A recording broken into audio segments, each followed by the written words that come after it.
Өзгөчө теманы ачып салууга аракет кылам бүгүн. Эркектердин бүгүнкү психологиялык жактан бүтүш проблемасы. Бул постель маселеси, төшөк маселеси. Ар кандай жеп аткан нерселер таза эмес, организм таза эмес, өзү ичине кирип аткан сигарет арагы таза эмес, кыскасы баардыгы таза эмес. Бүгүнкү учурдагы болуп жаткан негизги проблемалардын бири бул жыныстык маселе. Чындап аялына акысын бере албайт, жарабай калган, анын өзүнүн психологиялык жактан ойлору бар, идеялары, фантазиялары бар, ал болмоюнча жыныстык катнаш болбойт. Эркек болбой калган да чындыгында. Ошол темаларда бүгүн кээ бир нерселерди мен жаман көрүнөйүн, бирок адамдар жакшы жашасын деген максатта. Хорошо, мен жаман көрүнөйүн. Макул, мен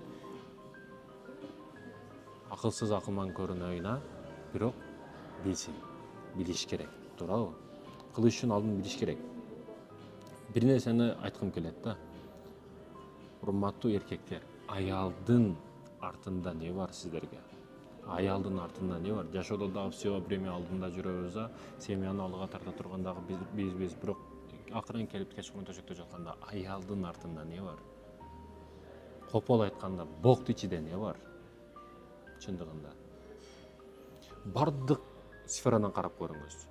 Мыйзам жаатынан дагы, адамгерчилик жактан дагы, керек болсо мекендешим. Бир эле дин айтпай атам, башка диндердин, баптист, буддист бардыгын карап көрүңүз, аялдын арткы жагына болбойт. Роддомго барсаңыз төрөй турган жерде алды жагынан нагрузка келгенде арткы жактан чоңоюп кеткендигине байланыштуу кын боктор автоматический түрдө чыгып кетет, катуу кыйкырганда, кыйналганда. Аял үчүн азап бул. Да, коркондугу үчүн, сиз күйөөсү болгондугуңуз үчүн чыдап коюшу мүмкүн. Бирок бул өтө азап. Өзүңүз көтүңүзгө бирөө, көпчүгүңүзгө бир ийне сайып көрсүн, кандай болот? Укол алып көргөндө бир кандай ооруйт? Сиз аерде башка нерсе кылып коюп атасыз. Айтайын дегеним, урматтуу мекендештерим, өтө зыян. Медициналык жактан дагы өтө көп микробтордун баардыгы ошол жерде. Аял өзүн жеке инсан катары жоготкондой сезиши мүмкүн да, эгерде анын ар дайым артына жакындык кыла турган болсоңуз. Өзүн инсан катары көрбөй калат, аял катары көрбөй калат, ордум жок экен деп калат. Эркектердин бүгүн фантазиясы сөз түрдө биринчи ооз маселесинде бирдекелер болуш керек, анан арткы жагында кыйнаш керек. Мен ошон үчүн өткөн сабактарда айттым, аял эмоцияңды билдир, кыйкыр деген маселени айтсам, эч кимге жаккан жокмун. Чындап, эркек кишинин мээси аялдын кыйкырыгынан башкасынан рахат алат. Күчтүү деңгээлде рахат алат. Эгер кыйкырбаса, баягы көң жаткандай жата бере турган болсо, бул өтө эркек үчүн катуу тиет. Качан кыйкыртат? Арткы жагы ооруганда ошо кыйкырганы, ошол нерсени каалап көп эркектер сиздин артыңызда келишти баштайт. Ошондуктан айтайын дегеним эмне? Эмоцияңды билдир дедим эле да. Жөн эле жата бербе дедим, Эркек жөн эле тамак ашка керек, акчасы керек, болду. Мен төшөккө жарым сааттай кылып беришим керек деген түшүнүктөн аспашыбыз керек да. Жашоо бул. Ички эркиндик азаят. Аялда ички эркиндик азайып жок болуп кетет. Өзүн өзү баалуу түшүп кетет да.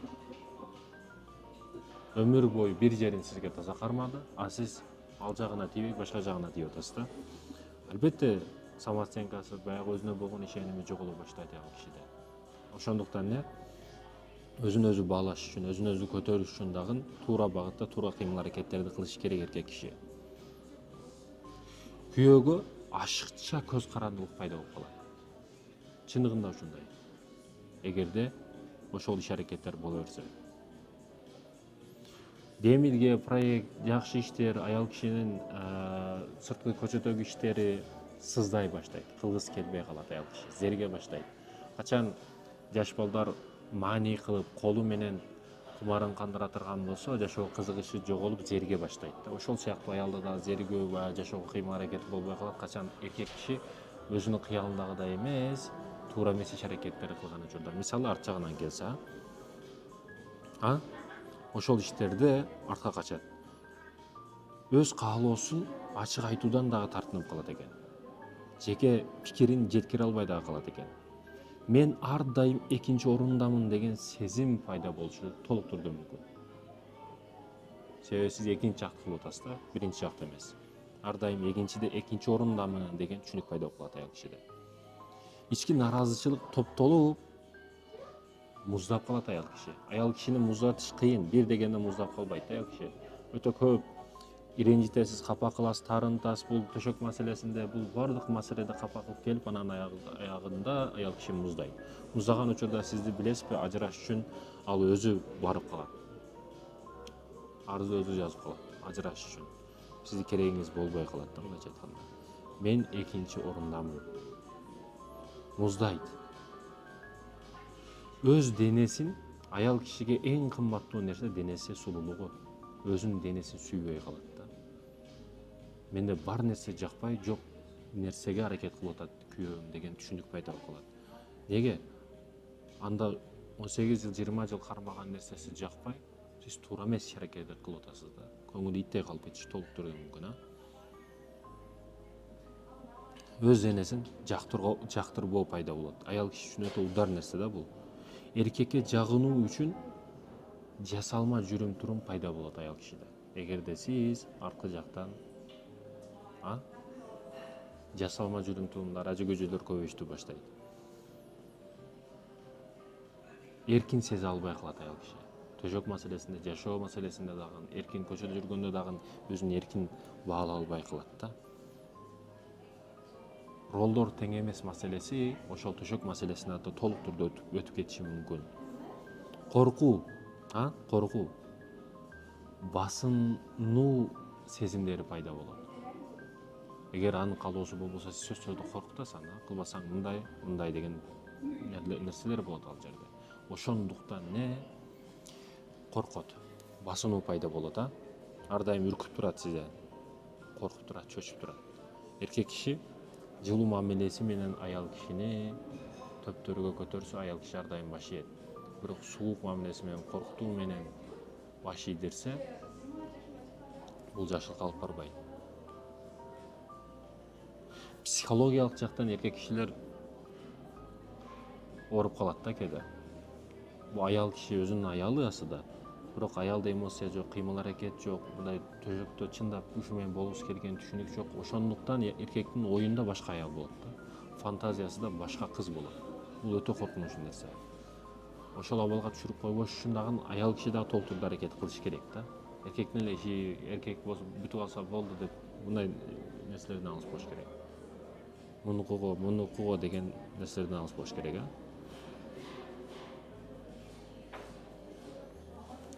Сүйлөшпөй ишке катуу, ишке катат көп нерсени. Анан эң жаманы барып төшөк маселесине кызыгуу азайып кетет. Себеби бул дүйнөнүн рахаттары эсептелүү да. Адам көп акча таап, көп кайфты, рахатты көрүп калгандан кийин жашоого кызыгыш калбай калат. Неге? Себеби көп нерсени көрүп койду. Аял караса аял, ошол эле аял, ички сырткы формасын көрүп бүткөн, кызыгуу калбай калат. Ар дайым бир ынтызам, бир эрк, бир эреже менен өзүңдү кармап жүрсөң, бул рахат маселесинде дагы. Бүгүн эс алайлы, кайф кылайлы дегениң менен, ал бардык нерсени кылышка мүмкүн деген эмес.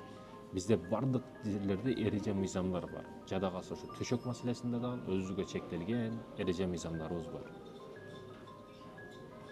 Аны кааласаң мыйзам деп кабыл ал, кааласаң адамгерчилик деп кабыл ал, кааласаң диний форматта кабыл ал, бирок айырмасы жок, токтолушуң керек. Мекендешим. Муну карасаң аны душман катары эмес, сүйүктүү бир досуң катары айтат. Анан дагы бир нерсе бар. Бүгүн эркектердин көбү жабыркадым дейт, жыныстык жактан алсызмын, башка маселелерди айтат. Ошо Ибн Сина, медицинанын атасы Ибн Сина, биздин мусулман атабыз, ошонун эрежелеринин негизинде бир өтө пайдалуу, полезный суусундук бар, ичимдик бар. Ошону мен көрсөтүп коеюн. Бир лимон аласыздар. Ошо тооктун жумурткасында эле бир лимон керектелүүчү нерселер да бул. Лимон и бир стакан суу, лимон, бир стакан суу, анан ал табетиңизге жараша. Кээ бирөөлөргө лимон көп ачык тийип калышы мүмкүн, ошондуктан бир кашык, чай кашыгында, чай кашык дегенде мекендешим бул тамактын кашыгы, чай кашык дегенде мынау, чайдын кашыгы. Кичинекей форматта бир кашык аласыңыз. Эгер дозасы керек болсо дагы ширинираак, анда 2 кашык бал керек сизге. Таза бал болуш керек, себеби таза бал бүгүн өтө табыш кыйын. Огороддон барып алсаң да бирдеге кошуп коюшу мүмкүн. бал керек экен. Анан имбир деген нерсе бар. Мекендешим, имбир керек. Лимонду айттык, балды айттык, сууну айттык. Анан имбирдин баягы катытылган форматы бар, кичинекей эмелерде сатылат. Бүгүн рыноктарда толуп кетти, бирок кымбаттап дагы кетти. Өзгөчө Россияда кымбаттап кетти. Неге? Билип калды элдер. Анын пайдасы көп экендигин, витамини көп экендигин, көп нерсени билип калгандан кийин азыр рыноктарда бар и кымбаттап дагы кетти. Анан ушул лимон, бал, суу, анан имбир, 4 нерсени аласыз. Анан биринчи сууду кайнатасыз. Кайнаган сууга имбирди кошосуз. Имбир баягы эмелерде болот. 1 кашык, чай кашыгында кошосуз. Кайнаган, только кайнаган болуш керек. Кайнай элеге кошо кайнатыш туура эмес. Кайнаганга үстүн жаап 3 мүнөт турасыз. 3 мүнөттөн ашып кетпеш керек. 3 мүнөт болгондон кийин кайра ачып, сууну кошуп, өзүңүз билген лимонду майдалап суун сыгасыз. Айта турган нерсе, бул кээ бир имбирлерде таза эмес болуп калат, ошондуктан фильтрден өткөзүп алышыңыз керек. Фильтрден өткözгөндөн кийин лимон кошосуз, өзүңүздүн табитиңизге жараша бал кошосуз, кааласаңыз 1, кааласаңыз 2, кошкондон кийин жумасына аялдарга 1 жолу, эркектерге 2 жолу ичсеңиздер.